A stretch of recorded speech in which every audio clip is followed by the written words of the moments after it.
सबको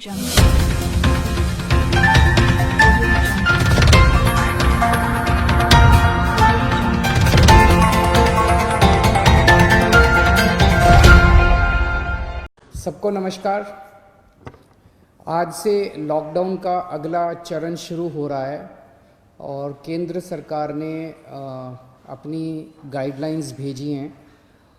केंद्र सरकार की गाइडलाइंस के मुताबिक जो केंद्र सरकार ने उसमें ढील देने के निर्णय लिए हैं, उसके मुताबिक दिल्ली सरकार ने ये निर्णय लिए हैं।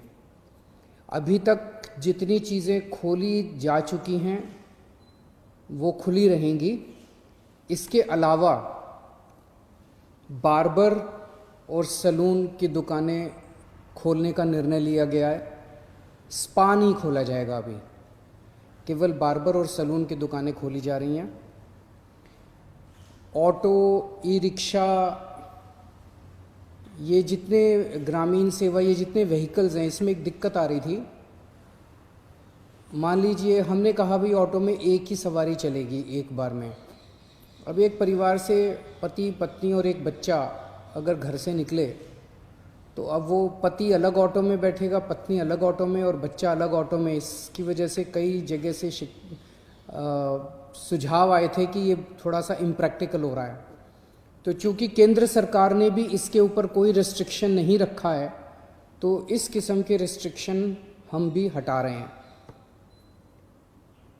केंद्र सरकार ने निर्णय लिया है कि रात को 9 बजे से सुबह 5 बजे तक एसेंशियल सर्विसेज को छोड़ के बाहर कोई नहीं निकलेगा। दिल्ली सरकार भी वो निर्णय लागू करने जा रही है। अभी तक ये था कि 4 व्हीलर्स में केवल ड्राइवर के अलावा 2 लोग बैठेंगे और स्कूटर पे पीछे कोई सवारी नहीं बैठेगी। लेकिन केंद्र सरकार ने अब इस को हटा दिया है, इस कंडीशन को। तो दिल्ली सरकार भी केंद्र सरकार के निर्णय के अनुसार उसको हटा रही है। मार्केट्स में अभी तक हम लोगों ने ऑड इवन लागू किया था कि एक दिन ऑड दुकानें खुलेंगी, एक दिन इवन दुकानें।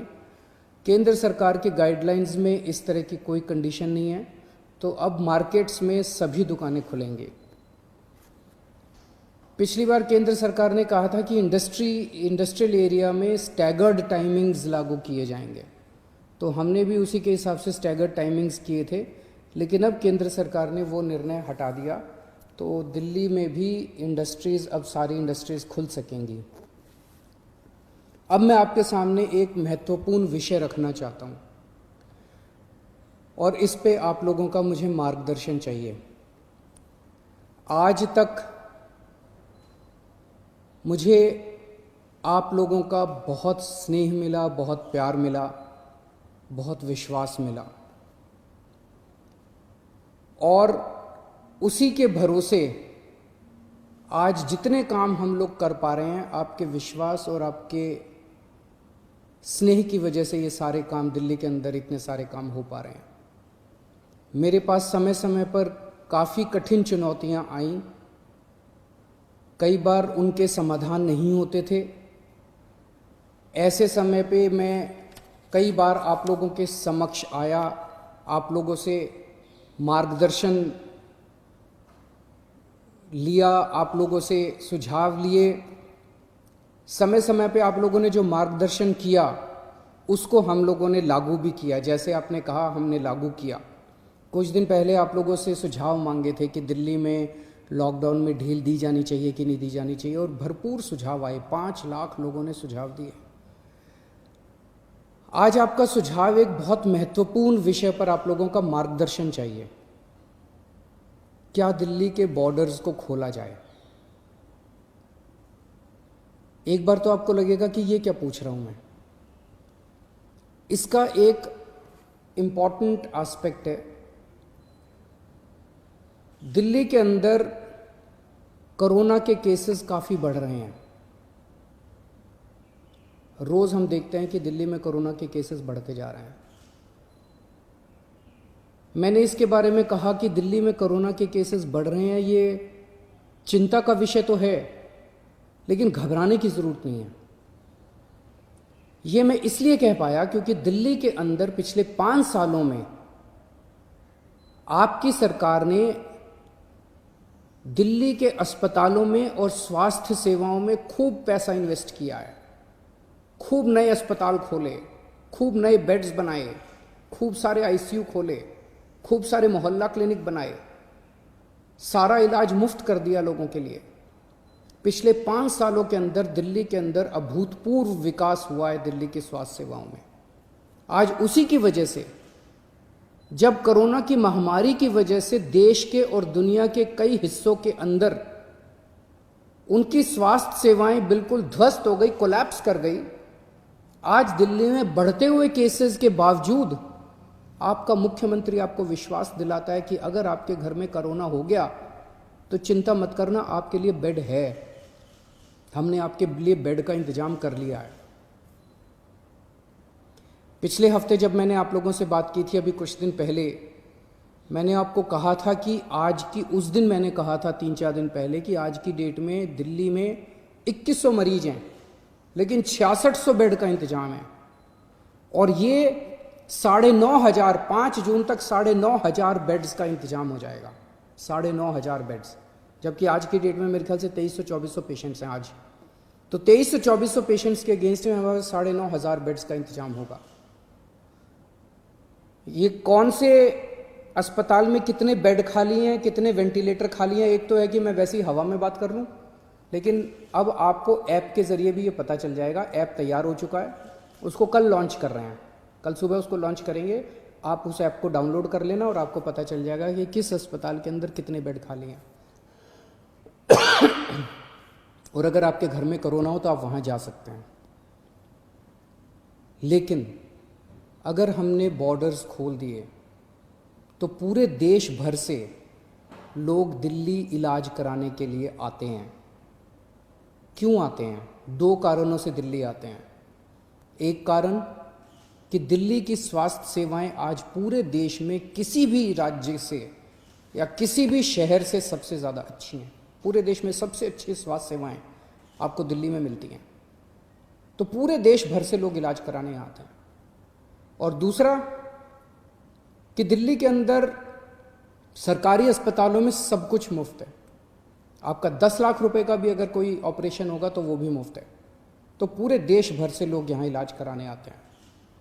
जैसे हम बॉर्डर्स खोलेंगे, देश भर से लोग अपना इलाज कराने के लिए दिल्ली में आएंगे।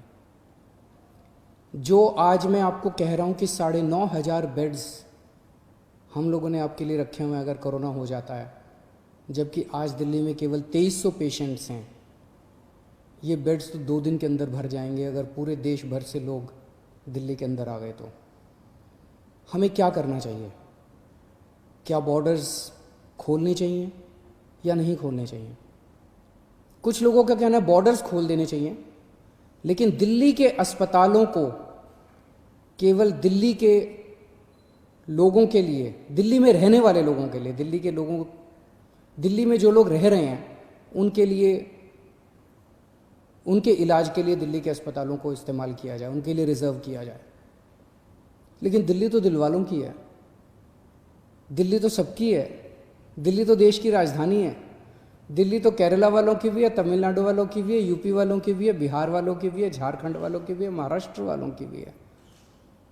दिल्ली तो आज तक सबका इलाज करती आई है, फिर दिल्ली मना कैसे कर सकती है किसी का इलाज करने के लिए? तो कुछ लोगों का सुझाव है कि जब तक कोरोना है तब तक के लिए कम से कम दिल्ली के अस्पतालों में केवल दिल्ली में रहने वाले लोगों का इलाज होना चाहिए। क्या होना चाहिए? बहुत सारे सुझाव हैं। मुझे आपसे मार्गदर्शन चाहिए और हमें क्या करना चाहिए। आप हमें इस बारे में सुझाव भेजें। शुक्रवार को 5 बजे तक आपके सुझावों का इंतज़ार रहेगा। आप मुझे अपने सुझाव व्हाट्सएप कर सकते हैं।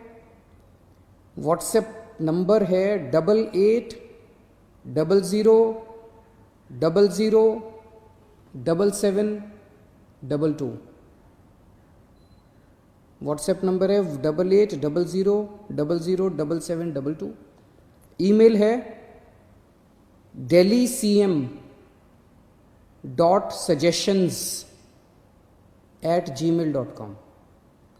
ईमेल है delhi.cm.suggestions@gmail.com।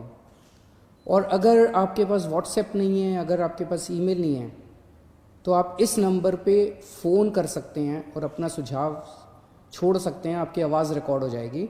1031 डायल कीजिएगा, आप अपने सुझाव छोड़ सकते हैं। फ़िलहाल 1 हफ्ते के लिए हम दिल्ली के बॉर्डर सील कर रहे हैं। एसेंशियल सर्विसेज जारी रहेंगी। सरकारी ऑफिसर्स जो हैं वो आई कार्ड के बेसिस पे आ जा सकेंगे, पास लेकर आया जाया जा सकेगा। तो फिलहाल 1 हफ्ते के लिए हम अपने बॉर्डर सील कर रहे हैं। उसके बाद जो सुझाव आएंगे, जो आप मार्गदर्शन करेंगे, जो आप जैसा कहेंगे, सभी के सुझावों के आधार के ऊपर हम एक्सपर्ट से भी बात करेंगे और भी बहुत सारे लोगों से बात करेंगे। उसके आधार पर अगले हफ्ते फिर इसके बारे में एक ठोस निर्णय ले पाएंगे। नमस्कार।